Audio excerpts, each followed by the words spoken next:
आज आपको दिखा रहे हैं कस्बे की स्थिति। कस्बा विकास से कैसे कोसों दूर है और कस्बे में विकास योजनाएं क्यों नहीं आती हैं और कस्बे का हित करने वाले कौन कौन लोग जिम्मेदार हैं और कस्बे को पतन के रास्ते पर कौन ले गया और कस्बे की नगर पंचायत कितने साल पुरानी है, इससे की जानकारी आपको दे रहे हैं। यह है कस्बा सैपो और इसकी स्थापना वर्ष 1919 में हुई थी और 2019 में जाकर 100 वर्ष पूरे कर चुका। ये कस्बा विकास की सारी योजनाओं से पीछे है, चला गया और यहाँ कभी विकास नहीं हो सका। यहाँ अब तक 17 चेयरमैन हो चुके हैं और 17 चेयरमैनों में से कोई भी चेयरमैन कस्बे के विकास के लिए कोई ऐसी योजना नहीं ला सका जो कस्बे के विकास को एक नई धार दे सके। आज ये कस्बा यातायात के नाम पर भी परेशानी बना हुआ है। यह यातायात के साधन सुलभ नहीं है, अपने निजी ये साधनों से जाना पड़ता है और आना पड़ता है। प्राइवेट मथुरा एटा रूट होने के कारण यहाँ विकास योजनाएं नहीं आ सकी, विकास योजनाएं कार्य नहीं कर पाई और इसी कारण ये कस्बा पिछड़ापन की तरफ चला गया। ताऊजीरामा और कस्बे के विकास में को अवरुद्ध करने वाले जो भी रहे, कस्बे के नेता लोग रहे और राजनेता रहे। और 107 वर्ष पुरानी नगर पंचायत के बारे में आपको बता रहा हूँ कि यहाँ प्रथम चेयरमैन लाला चंदन बाबू हुए, जो नाटक कद के थे। उन्होंने कस्बे के विकास के लिए कोशिश की, लेकिन उस समय साधनों के अभाव के कारण वो कस्बे को वो योजना नहीं दिला सके जिसके लिए कस्बा जाना जाता था। और दूसरे नंबर पर कस्बे के चेयरमैन रहे स्वर्गीय लाला डालचंद। उन्होंने कस्बे के विकास के लिए काफ़ी प्रयास किए, लेकिन वह भी साधन के अभाव के कारण योजनाएं नहीं ला सके। और तीसरे रहे स्वर्गीय पन्नालाल वर्मा जी। उन्होंने कस्बे को धार देने की कोशिश की, लेकिन कस्बे को का विकास वो भी नहीं करा पाए। चौथे पर ठाकुर निहाल शाह,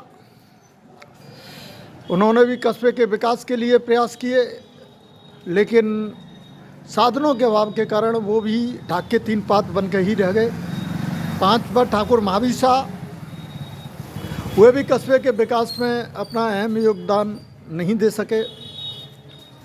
और 6ठे नंबर पर आए सेठ सतीचंद, जो कस्बे के चेयरमैन थे।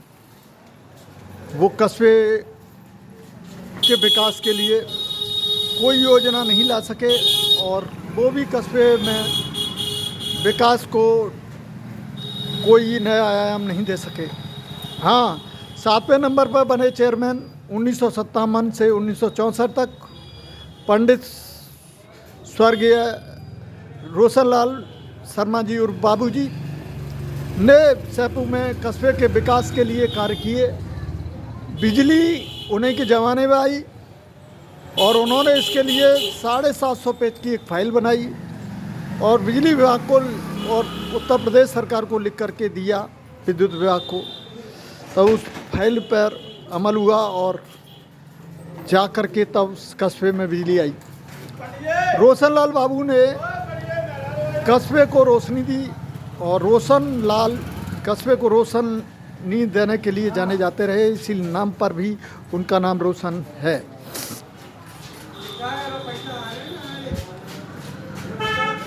रोशन बाबू यथार्थ से दूर नहीं थे और यथार्थ से दूर हो भी नहीं सकते थे, क्योंकि उनके जो विकास कार्य थे वो कस्बे के लिए ज़रूरी थे और उन्होंने उसी पर कार्य किए। और हिंदी साप्ताहिक संघर्ष लहर के संयोजक, प्रथम संयोजक थे और उन्होंने हिंदी साप्ताहिक समाचार पत्र को भी एक नई धार दी जो कस्बे सैपू से निकलता है, जिसका जन्म 24 दिसंबर 2001 को हुआ था, जो 24 दिसंबर 2025 को 24 साल अपने पूरे कर चुका है और 25 वर्ष पर रजत स्वर्ण जयंती वर्ष मनाने जा रहा है 26 दिसंबर 2026 को, 24 दिसंबर 2026 को, और अपना स्वर्ण वर्ष मनाएगा, स्वर्ण जयंती वर्ष। रोशनलाल बाबू इस कस्बे के विकास के प्रति काफ़ी गंभीर थे और उन्होंने कहा भी था कि वो कस्बे का विकास करना चाहते थे, लेकिन उस समय साधन अभाव था और सरकार से भी योजना नहीं आती थी और उतना पैसा नहीं आता था जितना अब आता है। केवल गृह कर, टैक्स कर वसूली करके ही विकास किया जाता था, उससे ही कस्बे का सारा बजट बनता था और वही लगता था। 8वें नंबर पर कस्बे के उनके बाद चेयरमैन बने सुनई लाल। वो कारबाग चेयरमैन रहे सुनई लाल आज़ाद। वो भी कस्बे को विकास में अहम भूमिका कोई नहीं दे सके। और 9वें नंबर पर चेयरमैन बने कस्बे के लाला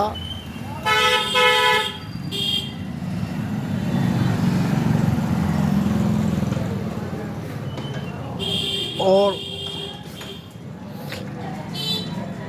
उन्हें जेल जाना पड़ा, लाला को जेल जाना पड़ा और उनका नाम था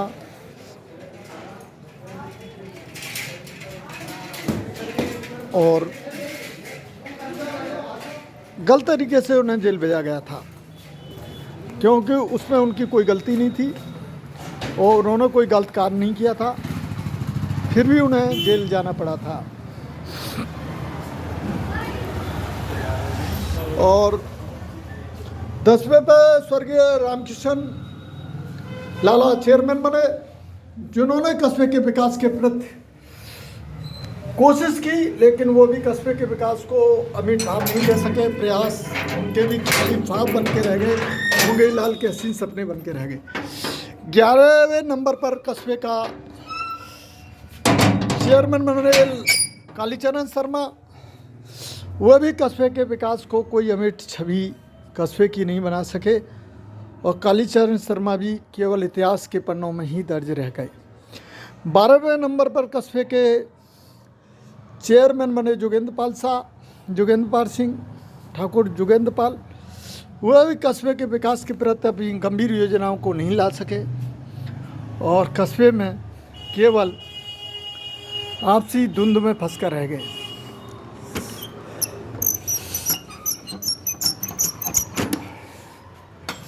और 13 नंबर पर नवीन प्रकाश शुक्ला जी चेयरमैन बने। नवीन प्रकाश शुक्ला जी चेयरमैन बने और यहीं से कस्बे में अवैध ज़मीनों के कब्जे होने शुरू हो गए और कस्बे में सबसे ज़्यादा कस्बे को अगर नुकसान पहुंचाया तो नवीन शुक्ला जी ने पहुंचाया, जिन्होंने यहाँ पर देवी शरण खरवालों की ज़मीन पर अवैध तरीके से कब्जा कर लिया और पुराना थाना स्थित वहाँ से अवैध कब्जों की शुरुआत हुई और नवीन प्रकाश शुक्ला ने वहाँ एक ट्यूबवेल बनाया और उनकी ज़मीन पर मुकदमा चला और लाला देवी शरण खरवालों को काफ़ी नुकसान उठाना पड़ा और उस वजह से उनकी ज़मीन भी चली गई और मुकदमेबाजी में उन्हें फंसना पड़ा। नवीन प्रकाश शुक्ला इतिहास के पन्ने में अवैध कब्जा करने वाले चेयरमैन कहलाए जाते रहे और रहेंगे। और 14 नंबर पर यहाँ चेयरमैन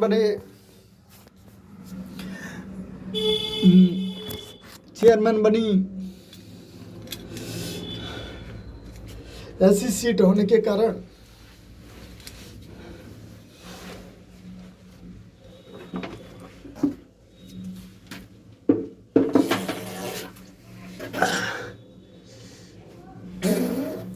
भी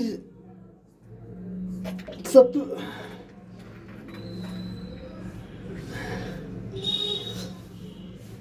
काम नहीं कर पाई और कस्बे का विकास अवरुद्ध रहा। और 15 नंबर पर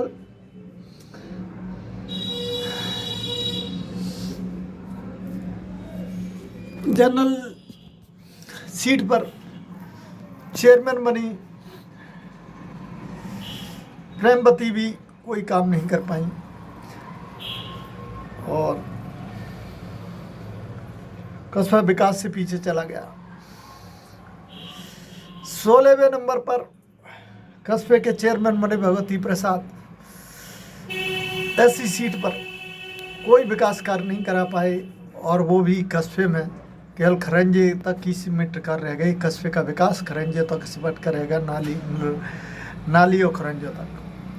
17वें नंबर पर चेयरमैन बने विपिन वशिष्ठ वरिष्ठ।